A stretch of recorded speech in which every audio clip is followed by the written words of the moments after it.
Kiprah Jati.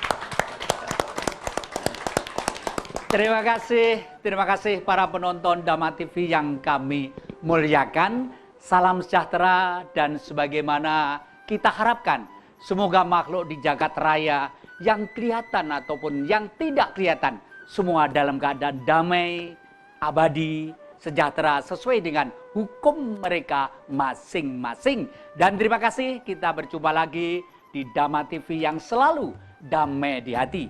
Para penonton Dhamma TV yang kami muliakan, kita tepatnya sekarang ini masih berada di tengah-tengah kota wisata, industri, dan kota pendidikan di kota Malang ini.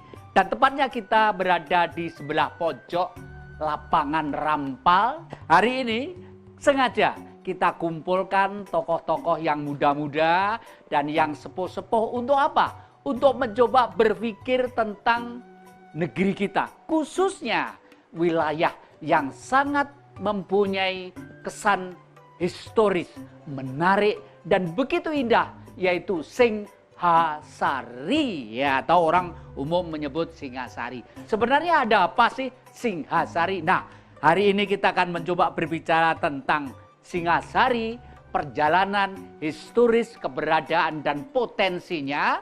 Untuk apa? Untuk demi kepentingan bangsa, kemanusiaan, dan sudah barang tentu kesejahteraan. Apa mungkin? Biar dibedah oleh beliau-beliau. Dan sekali lagi, mari kita tepuk tangan yang indah untuk teman-teman kita ini. Sebab apa, para penonton Dhamma TV yang kami muliakan, ada seorang yang tidur tidak pernah nyenyak, makan pun tidak pernah enak. Sampai beliau itu membuat oret-oretan, pengen suatu saat mengibarkan kembali tentang kejayaan Singhasari. Beliau itu adalah, maaf, priayi awam. Artinya jabatan ndak punya, konglomerat ya belas, ya ta? Gajinya dari mana juga ndak tentu. Yang dimakan hari ini apapun, selalu kakinya bergerak dan tangannya bergerak untuk mencari sesuatu kehidupan. Entoh di dalam hatinya ada luapan yang begitu besar dan begitu indah. Pengen suatu saat nanti Singhasari berkibar sebagaimana leluhur-leluhur kita mengibarkan Singhasari demi kepentingan dunia dan kemanusiaan. Apakah iya? Mari kita dengarkan apa yang disuarakan oleh beliau-beliau ini. Kita mulai saja dari Ki Bimurwoto.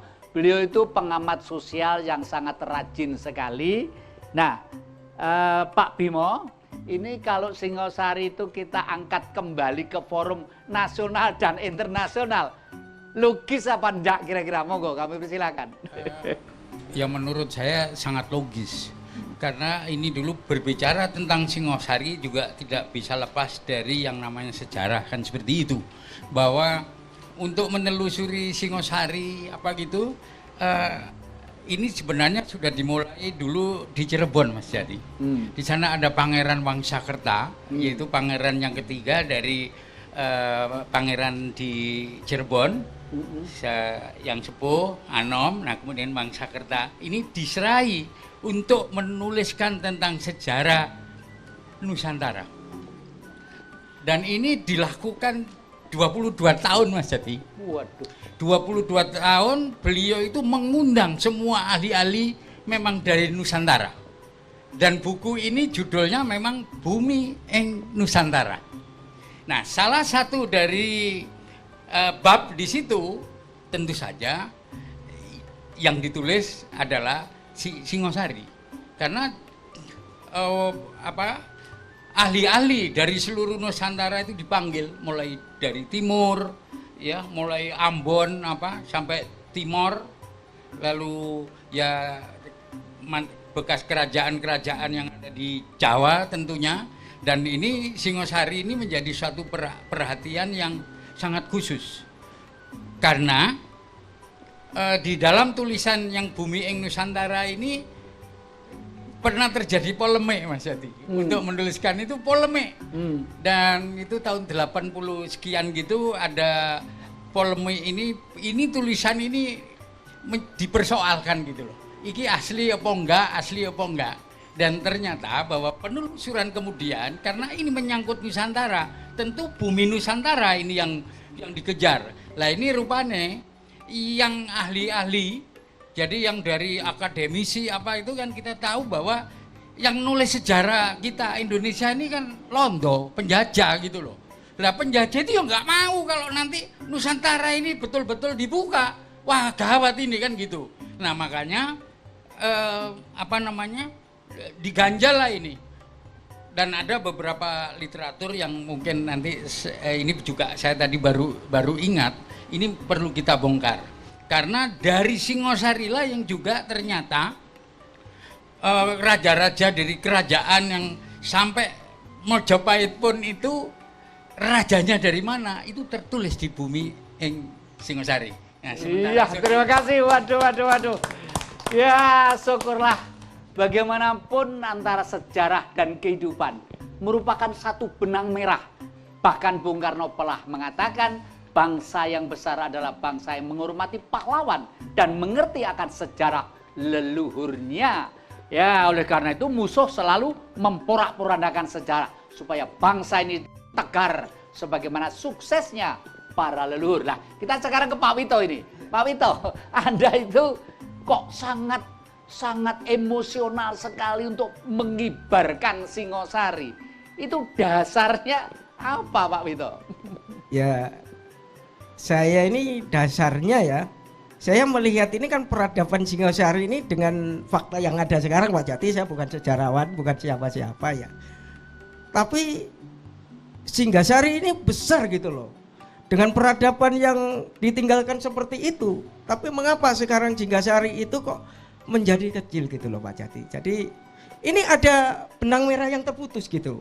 Saya dengan sekuat tenaga saya, bagaimanapun juga saya mengenalkan kepada siapapun yang cinta bangsa dan tanah air, cinta budaya tanah air, terutama cinta terhadap bagaimana rasa kebangsaan kita, terutama Singosari, berusaha sekuat tenaga dengan keterbatasan dan kekurangan saya Pak Jati. Jadi sebenarnya saya juga nggak tahu mengapa, saya ini bukan asli Singosari loh Pak. Saya bukan asli Singosari, saya dari Trenggalek. Dan saya mengatakan bahwa kegiatan saya yang insya Allah tanggal 20 Mei, mohon dukungan semua pihak, ya supaya ini menggugah tentang sebenarnya ini Singosari ini bagaimana gitu Pak. Jadi selama ini kalau kita lewat Singosari Pak Amit-amit ya, yang ada itu cuma macet Pak. Ya sebenarnya dengan adanya situs purbakala yang ada, dengan adanya mungkin istilahnya alam yang luar biasa indah. Karena saya kalau keliling seluruh Jawa Timur itu tanah yang paling subur itu terus terang Singosari Pak. Kalau mungkin luar Jawa saya belum tahu. Dengan kita mengenalkan Singosari, dengan kerajaan Singosari pada saat Prabu Kertanegara, ini spirit nasionalisme, spirit kebangsaan, spirit kemaritiman yang digalakkan pemerintah ini sebenarnya awalnya dari Singosari gitu.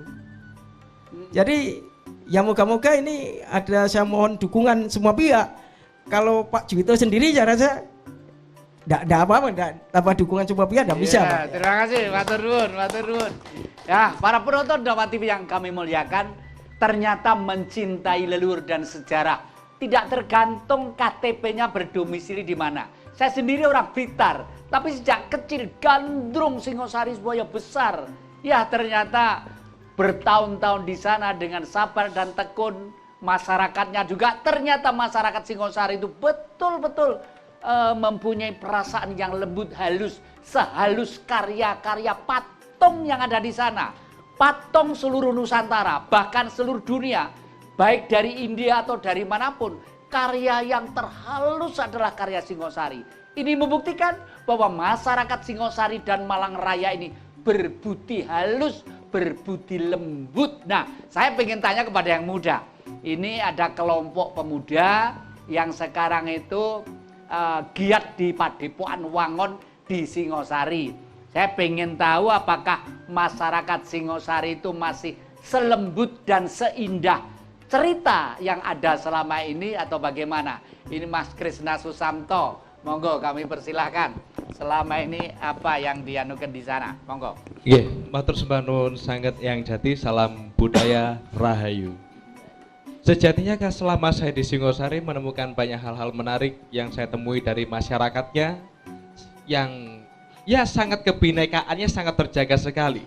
Mungkin dulu orang berbicara gap antara budaya dan orang agamis ini sangat kuat, tapi di Singosari saya katakan tidak.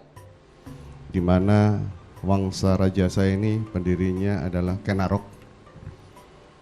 Kenarok ini adalah yang memulai sejarah di Singosari. Walaupun sebelumnya Singosari itu hanya dikenal sebelumnya adalah Tumapel dengan ibu kotanya Kuta Raja, dan Tunggulametung itu hanya sebagai seorang akuwu. Akuwu kalau sekarang mungkin setingkat camat, bagian dari kerajaan Kadiri. Kibah Jati.